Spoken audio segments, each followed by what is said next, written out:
사랑하는 성도 여러분, 오늘 우리는 세상 속에 서 있는 교회의 모습이라는 제목을 가지고 함께 말씀을 나누려고 합니다. 오늘 우리가 읽은 본문 말씀은 히브리어 알파벳 이 쉰이라는 자음으로 시작되는 단어입니다. 그리고 오늘 본문에서 이 자음은 우리가 잘 아는 샬롬이라는 단어와 이 지키다라는 단어가 두 번이나 사용되었습니다. 나아가 기뻐하다, 바라다, 이 고간, 배반하다 라는 단어도 나타납니다. 그렇다면 오늘 이 시인은 이 쉰이라고 시작되는 자음을 통한 시를 가지고 우리에게 무엇을 알려주고 싶어 할까요? 본문을 한 구절 한 구절 살펴보며 이 시인이 처한 상황과 그 처한 상황 속에서 시인이 우리 주 하나님과 그분의 말씀만을 의지하며 살아가는 모습을 우리가 함께 살펴보려고 합니다. 본문 161절입니다. 제가 읽겠습니다. 고관들이 거짓으로 나를 핍박하오나 나의 마음은 주의 말씀만 경외하나이다. 지금 시인의 상황이 어떠합니까? 이 161절을 보면 이 고관들이 거짓으로 시인을 핍박한다고 이야기합니다. 이 정직하고 의로운 모습으로 이 시인을 바라보는 것이 아니라 이 합리적인 기준 없이 이 시인을 대하고 있는 것이지요. 그리고 우리는 여기서 이 세상의 모습 한 가지를 살펴볼 수 있습니다. 이 세상은 우리가 알듯이 하나님께서 그분의 말씀과 지혜로 창조하셨습니다. 그렇기에 이 세상은 하나님의 뜻대로 그분의 말씀대로 움직여야 합니다. 더욱이 이 세상의 고관들 역시 하나님이 세우셨기 때문에 하나님의 지혜와 그분의 말씀대로 이 세상을 다스리는 것이 합당합니다. 그런데 우리에게 나타난 세상의 모습은 어떠합니까? 오늘 이 시인과 같은 성도들을 이 아무런 이유 없이 두려움 가운데 놓이게 합니다. 모든 권세가 하나님께로부터 나왔음에도 불구하고 이 하나님이 주신 권세와 권위를 가지고 다스리는 것이 아니라 자신의 권위와 권세를 가지고 세상을 다스리는 것입니다. 그래서 거짓으로 악을 드러내기도 하고 신자들을, 성도들을 핍박하기도 하는 것입니다. 그런데 이것보다 더 충격적인 모습이 있는데요. 그것이 무엇입니까?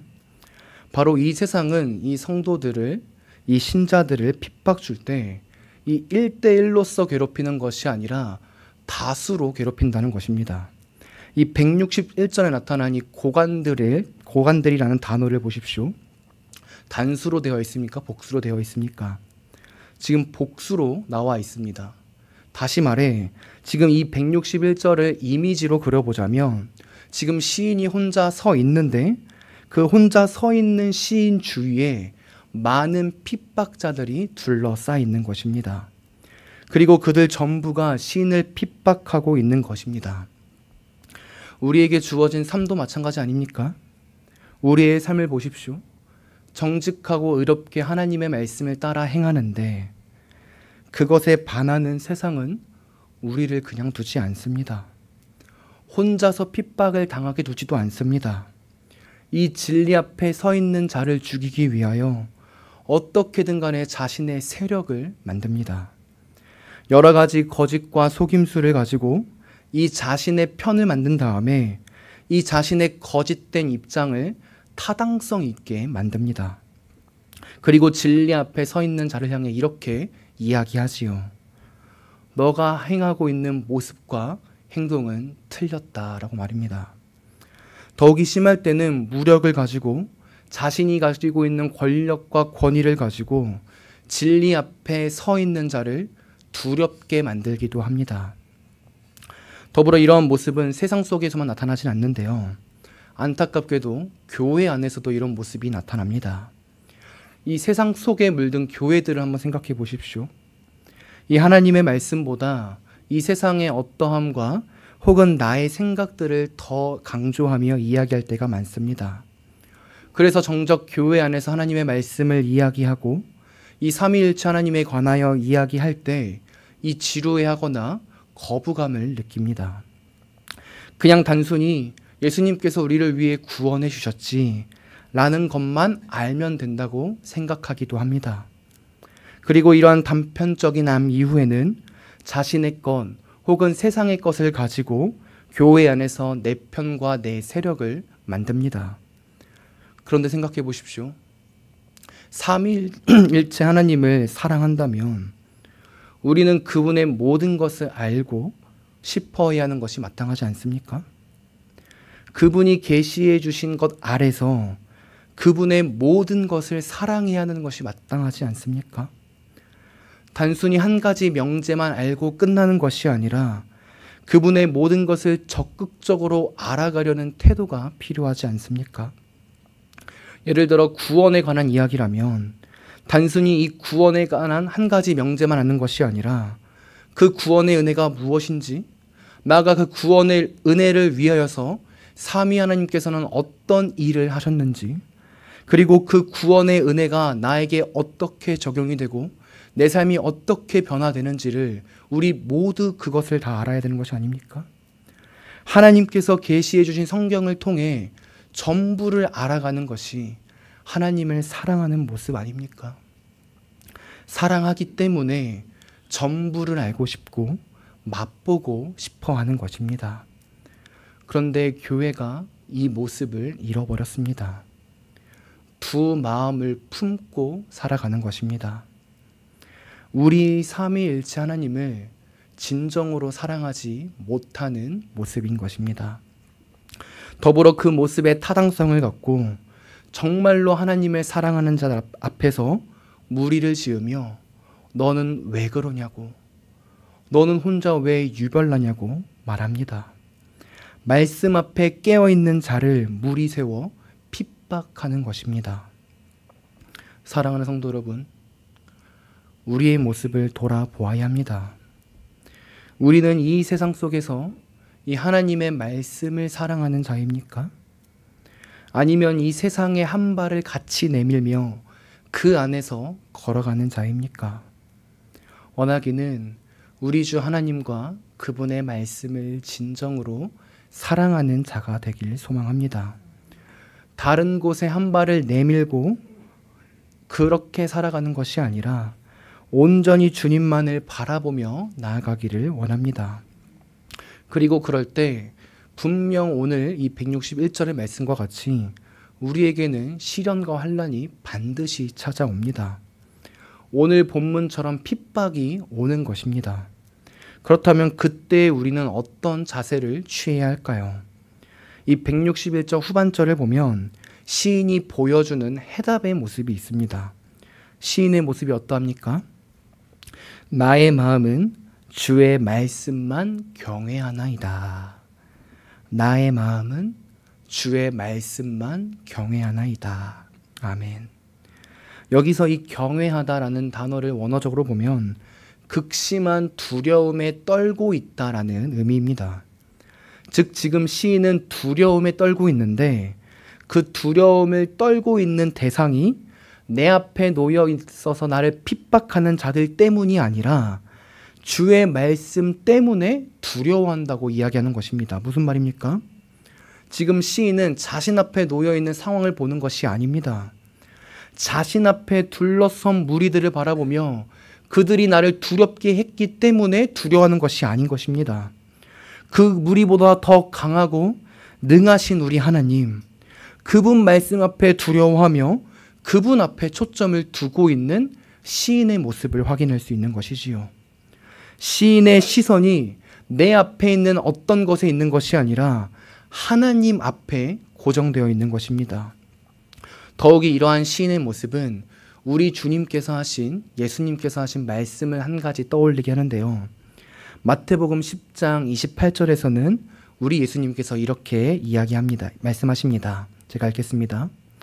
몸은 죽여도 영혼은 능히 죽이지 못하는 자들을 두려워하지 말고 오직 몸과 영혼을 능히 지옥에 멸하실 수 있는 이를 두려워하라. 무슨 말씀입니까?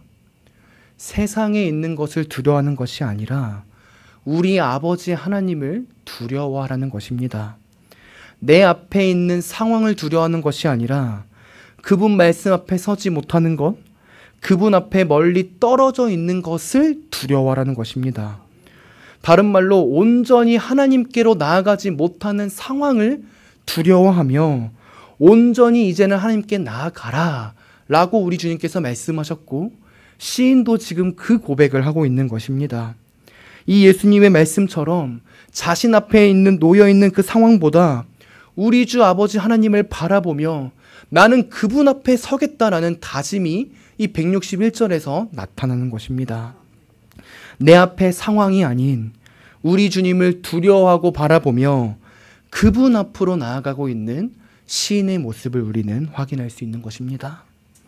세상이 뭐라 해도, 많은 이들이 너는 왜 그리스도인처럼 유별나냐 라고 말을 해도, 그렇게 조롱해도 나는 주의 말씀 앞에 경건하게 서겠다라고 말하는 것입니다. 계속해서 162절도 보십시오. 시인은 이제 주의 말씀을 즐거워하겠다고도 이야기합니다.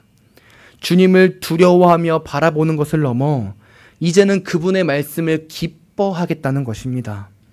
그런데 그 앞을 보면 이 문맥과 이어지지 않는 것 같은 말씀이 나오는 것처럼 보입니다. 보십시오.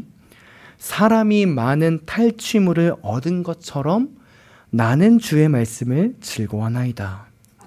시인이 무슨 말을 고백하고 있는 것입니까? 이 탈취물 하면 어떤 것이 떠오르십니까? 언제 우리가 탈취물을 획득합니까? 전쟁 때 획득합니다. 전쟁에 이겼을 때 이 전리품을 취하고 이 탈취물을 획득하는 것입니다. 그리고 이 말은 곧 지금 시인의 상황이 전쟁과 같은 상황이다. 전쟁 앞에서 죽음 가운데 있는 나의 모습을 보여주고 있는 것입니다. 내 앞에 있는 무리들이 조금만 나를 건드려도 나는 죽을 수밖에 없는 전쟁의 상황에 놓여 있다라는 것을 보여주는 것입니다. 그런데 놀랍게도 시인은 이러한 전쟁 같은 상황, 그러한 자신의 처지 속에서 주의 말씀만을 즐거워하겠다고 이야기합니다. 분명 시인이 전쟁에서 승리한 것이 아닙니다. 환경이 나아진 것도 아닙니다. 시인의 고백을 자세히 보십시오. 사람들이 탈취물을 얻은 것처럼 이라고 말했지 핍박자들이 사라졌습니다. 나에게 구원이 임했습니다라고 말하지 않습니다. 아직도 자신의 삶은 전쟁 속이고 무리들이 그 앞에 있는 것입니다. 그러나 그럼에도 불구하고 시인은 전쟁에서 승리하고 전리품을 취하여 기뻐하는 것처럼 주의 말씀을 기뻐하겠다라고 고백합니다. 성도 여러분, 참으로 놀라운 고백이지 않습니까? 이것이 성도의 고백이자 교회의 고백이어야 합니다. 상황과는 별개로 우리 주님을 바라보고 그분 앞에 서 있으니 상황과는 별개로 우리는 승리를 맛본 자들이 되는 것입니다. 이 세상을 창조하신 하나님, 그리고 지금도 그 창조하신 세상을 다스리시는 그분께서 우리에게 승리를 주실 것을 믿고 고백하는 것입니다. 구체적으로 우리를 위해 죽으시고 부활하신 예수님께서 이 땅에 오심으로 하나님 나라가 임했고, 그분이 이 땅에 다시 오심으로 하나님 나라가 완성될 것이기 때문에 나는 이 세상 속에서 하나님 나라를 믿으며 그분과 함께 승리한 백성입니다 라고 고백하며 이렇게 찬양하는 것입니다. 이 땅에서 아직은 나는 전쟁터 속 같이 보여도, 아직은 승리가 없는 것처럼 보여도 우리 아버지 하나님께서 승리하셨고 우리 주 예수님께서 승리하셨기 때문에 나는 승리를 맛본 자입니다. 그분과 함께 걸어갈 때 이 전쟁과 같은 상황 속은 나는 승리할 것입니다 라는 고백을 갖고 찬양하고 있는 것입니다. 그러한 믿음 안에서 우리는 기뻐할 수 없는 상황 속에서도 기뻐할 수 있습니다 라고 말하는 것입니다. 계속해서 말씀을 보십시오. 우리는 이러한 기뻐함 속에 있을 때 이 163절 같은 말씀을 이룰 수 있습니다. 나는 거짓을 미워하고 싫어하고 주의 율법을 사랑하나이다. 어떤 모습입니까? 이제 거짓을 미워하고 싫어하는 것입니다. 주의 말씀을 기뻐하는 것을 넘어 나아가 이 163절 후반절에 나타나는 이 율법을 사랑하는 것을 넘어 이제 그분의 말씀과 반대되는 것을 미워하고 혐오하는 것입니다. 그리고 우리는 이 말씀 속에서 중요한 통찰 한 가지를 얻게 됩니다. 성도 여러분, 하나님을 사랑하면 죄를 미워하게 됩니다. 하나님을 사랑하면 하나님이 싫어하는 것을 혐오하게 됩니다. 사랑하기 때문에 상대방이 원치 않는 것을 나도 원치 않는 것입니다. 사랑하기 때문에 상대방이 원하는 것을 나도 원하는 것입니다. 그런데 이러한 모습, 우리와 하나님과의 관계성 속에서 나타나는지 고민해 봐야 합니다. 하나님을 사랑한다고 하지만 나의 삶은 내 뜻대로 이루어져야 합니다. 하나님을 사랑한다고 하지만 나는 세상과 죄가 더 달콤합니다. 하나님을 사랑한다고 하지만 참된 성화의 모습이 나에게 없습니다. 거룩하게 그분을 닮아가는 모습이 없는 것입니다. 그러한 모습이 우리 삶 가운데 얼마나 많이 나타납니까? 진지하게 이 말씀 앞에서 우리의 모습을 돌이켜 보아야 합니다. 진정으로 하나님을 사랑하는가? 그래서 그분이 원하는 것을 내가 하고 싶은가를 돌이켜 보아야 하는 것입니다. 예전에도 한번 말씀드렸지만 이 옆에 있는 이 배우자와 이 연애할 때, 이 신혼 생활에 있을 때를 한번 생각해 보십시오. 이 사랑하는 아내와 이 여자친구를 위해 어떠합니까? 나의 모든 것을 포기합니다. 내가 원하는 것보다 이 상대방이 원하는 것을 다 해줍니다. 상대방이 좋아하지 않으면 나도 그것을 하지 않습니다. 상대방이 싫어하는 음식이 있으면 나도 그것을 먹지 않습니다. 그리고 이러한 모습이 하나님과의 관계성 속에서 나타나야 합니다. 하나님과의 깊은 사귐, 이 연애가 있어야 하는 것입니다. 단순히 하나님을 내가 만든 신으로, 나의 모든 것을 다해주는 신으로 여기는 것이 아니라 하나님을 사랑하기 때문에 내가 그분 앞에 맞추는 것입니다. 내가 하나님을 사랑하기 때문에 그분이 원하는 것이 무엇인지를 계속해서 알아가고 싶어 하는 것입니다.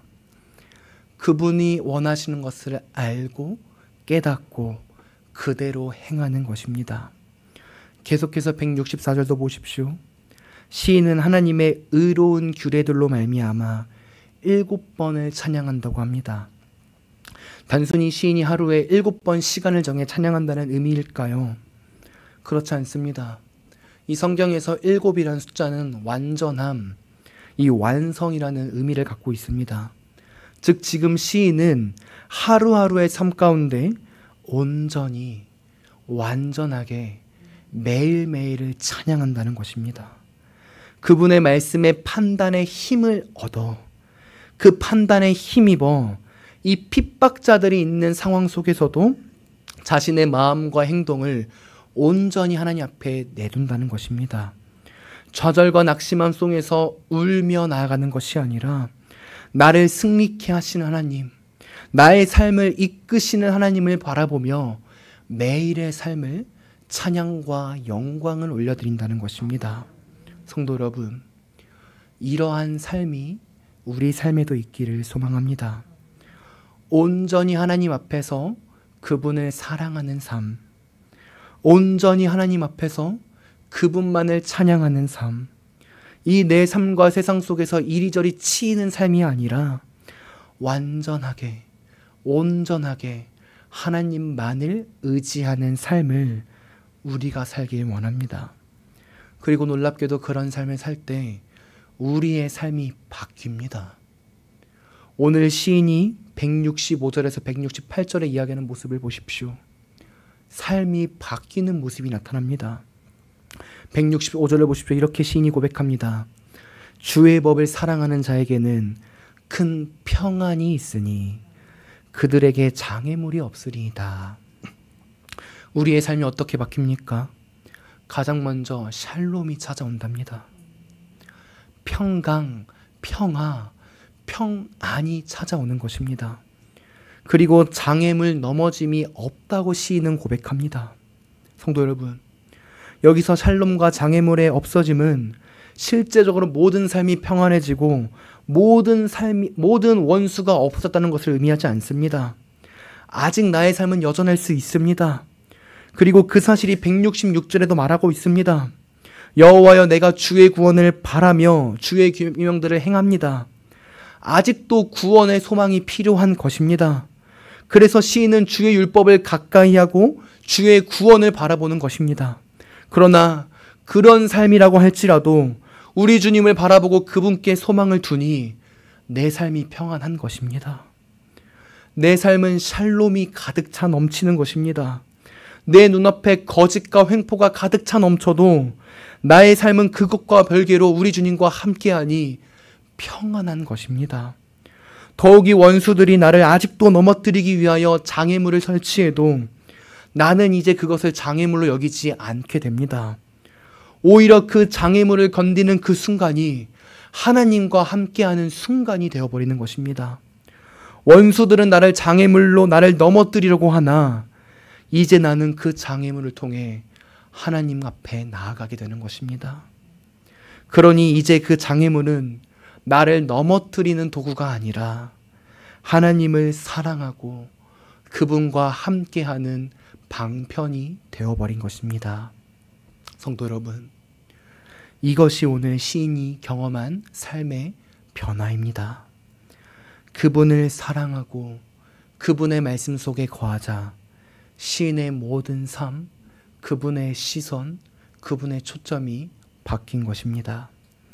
그리고 이제 마지막으로 시인은 이 167절과 168절에서 한 번 더 자신의 영혼은 주의 말씀을 지키고 사랑한다고 고백합니다. 변화된 삶 이후에도 시인은 끝까지 하나님의 말씀을 사랑하고 지킨다고 고백합니다. 그분의 말씀 앞에 평생을 살겠다는 다짐입니다. 변화되었고 평안한 마음이 있으니 끝이 아니라 그 모든 시간 속에서 신실하게 하나님을 바라보겠다는 것입니다. 그리고 그 모습을 한마디로 이렇게 표현합니다. 168절 후반절입니다. 나의 모든 행위가 주 앞에 있음이니이다. 나의 모든 행위가 주 앞에 있음이니이다. 아멘. 우리가 잘 아는 용어로 무엇입니까 이게? 코람 데오. 코람 앞에서, 데오 하나님. 하나님 앞에서 내가 서겠다는 것입니다. 사랑하는 성도 여러분, 우리 성도님들은 우리 눈에 보이는 세상과 핍박자들 앞에 서 계십니까? 아니면 우리 성도님들은 우리의 시선과 나의 생각과 사고 속에 서 계십니까? 아니면 우리 성도님들은 하나님 앞에 서 계십니까?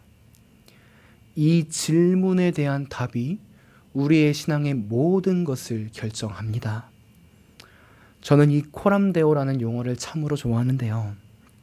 왜냐하면 이 하나님 앞에 있기 때문에 저는 구원을 받았고, 이 하나님 앞에 있기 때문에 앞으로 구원받은 자녀로 제가 살아갈 수 있기 때문입니다.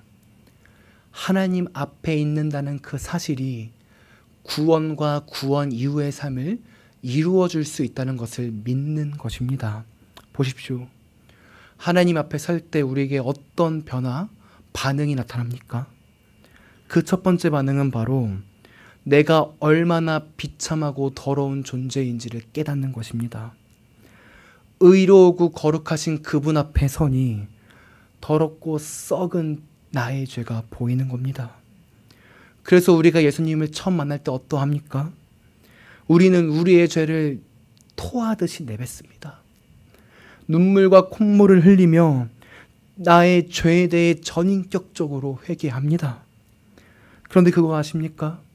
하나님 앞에 나아간 자는 그 비참함 앞에 허우적거리지만 않습니다. 그것으로 끝나지 않습니다. 그럼 어떻게 됩니까? 놀랍게도 하나님 앞에 있는 자는 하나님께서 그분의 의로우심을 덧입혀 주십니다. 우리 주님께서 십자가에서 죽으시고 부활하신 그 의를 그 앞에 나와 회개한 자에게 믿음으로 덧입혀 주시는 것입니다. 하나님의 은혜로 죄를 발견하고 회개하며 나아간 그에게 이 믿음이라는 도구와 수단을 통해 의의 옷을 입혀 주시는 것입니다. 그래서 죄인이 아닌 의인으로 삼아 주시는 것입니다. 우리가 잘 아는 이신칭의의 은혜가 우리에게 주어지는 것이지요. 그리고 이제 마지막으로 그 의를 옷 입은 성도들은 이제 새로운 코람데오의 길을 향해 걸어갑니다. 그 길이 무엇입니까? 그분 앞에 나의 죄를 발견하는 것을 넘어 이제는 그분의 얼굴빛 아래서 그분과 함께 걸어가는 코람데오의 길을 걸어가게 됩니다. 그분의 얼굴 앞에서 그분과 함께 살아가는 길을 걸어가는 것입니다. 고난과 시련이 분명히 있습니다. 핍박자들도 우리 앞에 있을 것입니다. 그러나 그런 삶조차도 이제는 주님의 얼굴빛 아래서 그분과 함께하니 기쁨과 행복의 삶이 되어버리는 것입니다.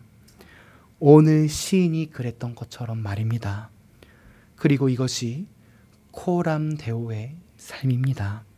사랑하는 성도 여러분, 이제 말씀을 마무리하겠습니다. 원하기는 우리 교회가 이런 교회가 되기를 원합니다. 그분의 얼굴빛 아래서 그분을 향해 나아가는 교회가 되기를 원합니다. 시험과 시련이 있다고 해서 좌절하는 것이 아니라 이 공의롭지 못하다는 세상이 나를 계속해서 괴롭힌다고 해서 낙심하는 것이 아니라 하나님 앞에서 그분 앞에 서 있는 우리가 되기를 원합니다. 그리고 그럴 때 우리 안에 평안과 기쁨과 사랑과 행복이 나타납니다. 나아가 이 교회 건축을 하고 있는 지금 이 시점에 우리는 이 신앙이 더 필요할 줄 압니다. 세상을 보십시오. 얼마나 불의합니까? 이 세상은 교회를 무너뜨리기 위해 온갖 불의를 가지고 교회를 핍박할 것입니다. 돈으로, 권력으로, 자신들의 암과 지혜로 우리를 조롱하며 낙심하게 만들 것입니다. 나아가 이 건축을 진행하고 있는 우리의 모습 속에서도 얼마나 많은 불의가 있습니까? 이 건축을 통해 하나님이 원하시는 것 이외에 이 무엇인가를 이루고 자랑하려고 하는 마음이 우리 안에 얼마나 많습니까? 이 건물이 멋지게 세워지면 다 잘 될 것이다 라는 이런 욕망 가운데 우리가 얼마나 많이 사로잡혀 있습니까? 이제 이 모든 것을 내려놓아야 합니다. 진정한 코람데오의 정신으로 나아가야 합니다. 세상에 말하는 가치가 아니라, 건물이 주는 가치가 아니라 참된 성전이신 예수 그리스도를 믿는 성도 한 사람 한 사람인 우리가 오늘 시인의 모습처럼 바뀌어야 하는 것입니다. 하나님을 사랑하고 말씀을 지키고 거짓된 모든 것을 혐오하고 미워하는 자가 되어야 합니다. 이 세상 속에서 그런 성도가 되어야 하는 것입니다. 그리고 그럴 때 우리가 건축하고 있는 이 모습보다 더 아름다운 성전인 우리를 통하여 우리의 가정이, 우리의 교회가, 우리의 지역이 바뀌게 되는 놀라운 은혜가 우리에게 주어질 것입니다. 이런 은혜가 우리 교회 가운데 넘치길 간절히 소망합니다.